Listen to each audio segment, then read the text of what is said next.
पहले संख्या इसलिए कम थी क्योंकि पढ़ाई को महत्व नहीं था, पारिवारिक संबंधों को महत्व था और परिवार में रह के संस्कारों को महत्व था। तो ऐसे परिणाम नहीं किए जाते थे कि वह जाके आत्महत्या का अथवा अनेक अनर्थ का कारण करे।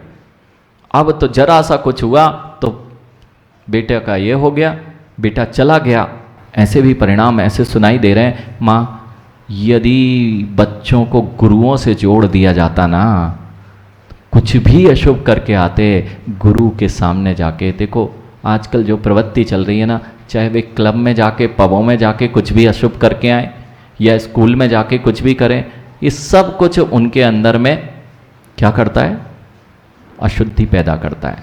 अगर आपके बालकों को अपने जीवन में बहुत उत्कृष्टता की ओर ले जाना है तो उनके जीवन में गुरु का होना बहुत आवश्यक होता है। जब वह गुरु के पास जाता है, माँ ऐसे बच्चे हम लोगों के पास आते हैं, आपको पता ही नहीं होगा वे क्या क्या कर रहे हैं, लेकिन हम लोगों के पास आते हैं वे सब कुछ सरल हृदय से।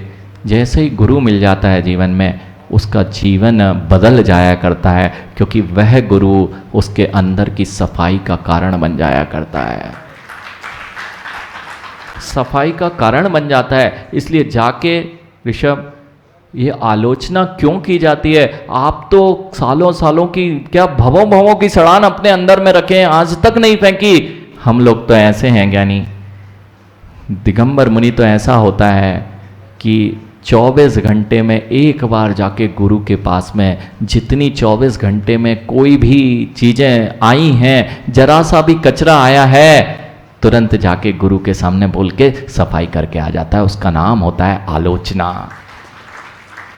इसका नाम आलोचना है। और समाधि अर्थात जिसमें समता के परिणाम हो, जिनके अंदर में कषायों की तीव्रता है, वे कभी भी समत्व को प्राप्त नहीं कर सकते। जिनके अंदर विषयों के प्रति इच्छाएं हैं, कषायों की तीव्रता है, वहां चित्त की विशुद्धता का अभाव होता है, वहां चित्त की विशुद्धता का अभाव होता है। और समता परिणाम कभी नहीं आ सकते हैं। किसी को अच्छा लगता है कोई, किसी को बुरा लगता है, लगते अच्छे बुरे कोई नहीं होते हैं, क्योंकि जो आपको बुरा लगता है वो किसी को बहुत अच्छा लगता है, जो आपको बुरा लगता है वह किसी को बहुत अच्छा भी तो लगता है। और मैं सोचता हूं, और आप अपने आप को बहुत अच्छा मानते हैं, तो बहुत सारे लोगों को आप बहुत बुरे भी लगते हैं। बहुत सारे लोगों को आप बुरे भी लगते हैं, तो आप अच्छे हैं कि बुरे? जैसे आप जीवन में निर्धारित कर लेते हैं कि अमुक चंजी बुरे और अमुक चंजी अच्छे, ये सब आपकी कषायों की देन है। सारे व्यक्ति अच्छे और सारे व्यक्ति ही, कोई बुरा होता ही नहीं है, सब अपने में अपने कार्य के लिए कर रहे हैं। इसलिए मेरी दृष्टि में वह बुरा भी हो, वह बुरे कार्य भी कर रहा हो, लेकिन मेरी समता परिणामों की दृष्टि होगा वह कार्य करने के लिए बुरा, लेकिन गुरु के लिए, जब गुरु चरणों में बैठता है, यानी कोई कषायों को लेकर नहीं बैठता है, वह तो निर्मलता लेके आता है कि मैं यहाँ भी अगर परिणामों को वैसा ही कर रहा हूँ जैसे दुनिया को करता हूँ, तो मेरे साथ में अब कोई ऐसा स्थान नहीं बचेगा जहाँ मैं अपनी संक्लिष्टता को दूर कर पाऊँ। इसलिए बालकवत जब हम गुरु के सामने हो जाते हैं, हर चीज़ उन्हें पता होती है, यह जीवन में उनके उत्कर्ष का कारण, उत्कृष्टता का कारण बनता है। ये थी समाधि चाहिए तो ये चार चीजें हमने देखी, प्रतिक्रमण, प्रत्याख्यान, आलोचना और समाधि। ये चार चीजें आखिर कैसे जीवन में आती हैं? तो कह रहे हैं आचार्य भगवान, ये चार चीजें तभी आएंगी जब चार चीजों का चिंतन होगा। और वह कैसे होता है? तो कहते 12 भावनाएं यदि कर ली हैं, 12 भावनाएं ये कह रही हैं कि ये 12 भावों में ही अंतर्निहित हैं। 12 भावनाएं, ये चारों भाव अंतर्निहित हैं। कैसे हैं? तो कहते हैं परिणाम की विशुद्धता का ही नाम तो ये 4 क्रियाएं। मैं प्रतिक्रमण करता हूं तो विशुद्धि के लिए, मैं आलोचना करता हूं तो विशुद्धि के लिए, मैंने प्रत्याख्यान किया तो विशुद्धि के लिए, मैंने समत्व को धारण किया तो विशुद्धि के लिए, समाधि को धारण किया तो विशुद्धि के लिए। और जब मैं 12 भावना पढ़ता हूं तो एकत्व, अन्यत्व, असुचि, आश्रव, निर्जरा, ये सारी जो भावनाएं हैं ये मेरे परिणामों में विशुद्धि बनाती हैं। इसलिए ये चारों की चारों चीजें उस 12 भावनाओं के अंतर्गत अंतर्निहित हो जाती हैं। यही भावना यहां पर लिखी है कि 12 भावना वाला ये 12 अनुप्रेक्षा ही प्रत्याख्यान है, यही प्रतिक्रमण है, यही आलोचना है, यही समाधि है। इसलिए प्रति समय इन 12 भावनाओं को भाना चाहिए। अरे जिसके अंदर में संसार दिखाई देने लग गया और संसार भावना भा रहा हो मां, वो कब किससे क्रोध करेगा, कब 5 पापों के प्रति भागेगा? तो हो गया आपका वहां पर प्रतिक्रमण। मां जैसे ही मैंने एकत्व अन्यत्व भावना को देखा तो किसके प्रति प्रीति करूं, किसके प्रति द्वेष करूं? हो गया आपका प्रतिक्रमण। मैं भविष्य में संसार देखता हुआ भविष्य में यह क्रिया नहीं करूंगा। प्रतिक्रमण का अर्थ है जो दोष लगे हैं उसका तस्मिच्छामि, जो भी मैंने पूर्व में किया उसका तस्मिच्छामि दुक्कडम, तस्मिच्छामि दुक्कडम, और आगे वैसा नहीं करूंगा उसका नाम प्रतिक्रमण। आगे वैसा नहीं करूंगा उसका नाम प्रतिक्रमण। मैंने कर लिया रात्रि भोजन बहुत सालों तक, लेकिन 10 दिन आप एकासन करके रहते हो, कोई अंतर आता है क्या जीवन में? कोई अंतर नहीं आता। ऐसे ही 10 दिन अगर आपने महीने भर रात्रि भोजन का भादों में त्याग किया, जब महीने भर चल गया यानी तो पूरा जीवन चल जाता है। क्या फर्क पड़ने वाला है? यदि आप कोई क्रिया को 10 दिन आप नहीं कर पा रहे, अभी तक नहीं किया, लेकिन जीवन में वो नहीं दिखते क्या? ये दिगंबर मुनि राजों को देख लिया करो। अरे 48 घंटे में एक बार पानी से काम चल सकता है क्या? मैं रात्रि में 12 घंटे के लिए कोई अभक्ष्य वस्तुओं का अथवा ये सारे त्याग नहीं कर सकता? कितना आसान है, लेकिन मेरी आसक्ति इसे सबसे दुर्लभ बना दिया करती है। बहुत बड़ी बात नहीं होती है। बहुत अच्छे से यह बात स्पष्ट हो गई। यानी आशीष, हम तो यही देखते हैं, ठंड निकल गई ना, गर्मियां निकल गई। अब जब 10 साल 9 साल गर्मी के निकल गए, एसी नहीं चाहिए पड़ा, तो जीवन में कभी एसी की जरूरत पड़ना ही नहीं है। हीटर की जरूरत नहीं पड़ी ना, 9 साल निकले कि नहीं? 10 साल ऐसे ऐसे स्थानों पर रह के आए जहां माइनस में भी टेम्परेचर चला गया था। सोनागिर का जो बेल्ट है, सोनागिर में जब थे 2 डिग्री का टेम्परेचर, ये कैसे रहते होंगे दिगंबर मुनि? जब 2 डिग्री का टेम्परेचर, अभी मुजफ्फरनगर में थे रमेश पंडित जी, तब मुजफ्फरनगर की क्या स्थिति थी? 1 महीने तक सूरज नहीं देखा था, 1 महीने तक सूरज नहीं निकला था, और कोहरा इतना अधिक, इस बार ठंड बहुत जबरदस्त पड़ी थी। तब हम लोगों का निवास मुजफ्फरनगर में था और बिहार भी किया। मुझे उसी समय 20 जनवरी 22 जनवरी के आसपास हम लोगों ने बिहार किया और कड़ाके की ठंड हो गई थी। वहाँ पानी भी गिरने लगा था और पूरा कोहरा था। फिर भरे बड़ौत में जाके जब ऐसे ठंड में रह लिया, तो अब 9 साल निकल गए ना, तो आगे भी आराम से निकल जाएंगे। अब काय की चिंता करना है? ऐसे ही मैं 10 दिन यदि आप इतने अच्छे से निकाल सकते हो, संयम में निकाल सकते हो, तो जीवन में 10 दिन निकाले जा सकते हैं। तो जीवन में ऐसा पूरा जीवन निकाला जा सकता है जहां हम रात्रि भोजन ना करें, जहां हम अभक्ष्य का त्याग करें। जो अभक्ष्य नहीं खाते, क्या उनका जीवन नहीं चलता क्या? जो रात्रि भोजन नहीं करते, कि वे तो जी ही नहीं रहे। फिर तो वो लोग भी ऐसे ही कह रहे हैं जो विदेशों वाले हैं, जो मदिरा नहीं पीता उसने जीवन क्या जिया। वे तो यही कहते हैं, जिसने मांस नहीं खाया, तो फिर आप उनके जैसे हो जाओ, कि वो भी यही कह रहे हैं, उनके जैसे अनुसरण करने लगो। हाँ सही है, मांस नहीं खाया तो क्या हुआ? पूरी दुनिया तो यही कह रही। बहुत कम लोग हैं जो ऐसी विचारधारा के हैं। नहीं तो मनीष, पूरी दुनिया को मांस मदिरा तो ऐसी लगती कि तुमने अपना जीवन व्यर्थ कर दिया।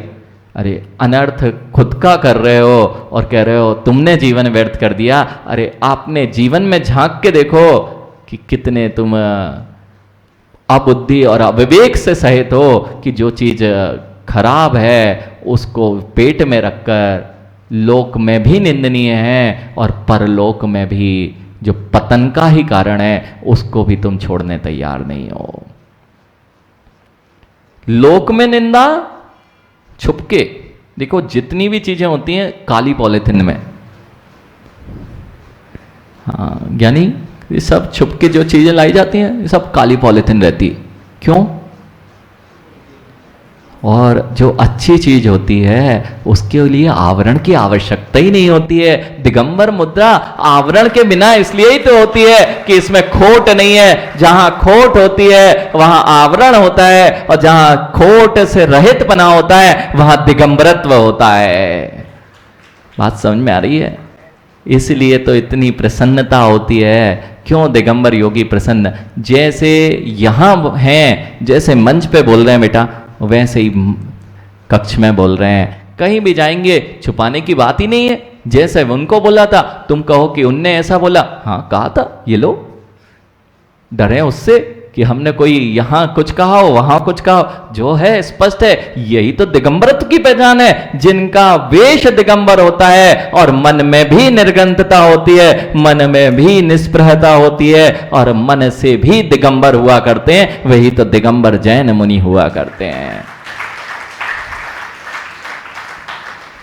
निर्मलता ये तभी हो सकता है, बाहर भी यह वस्त्र तभी छूट सकता है जब परिणामों में निर्मलता होती है।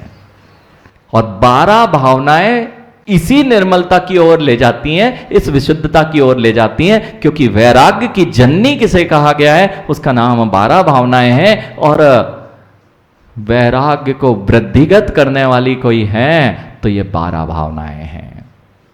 बात समझ में आ रही है?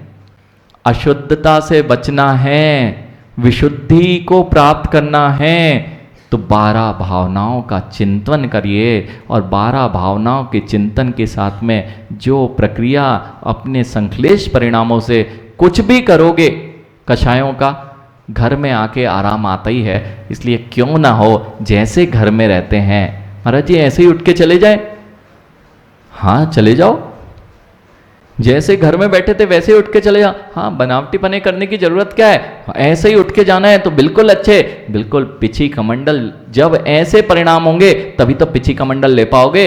अब प्रवचन में जाना है तो मेकअप रूप में नहीं जाना है।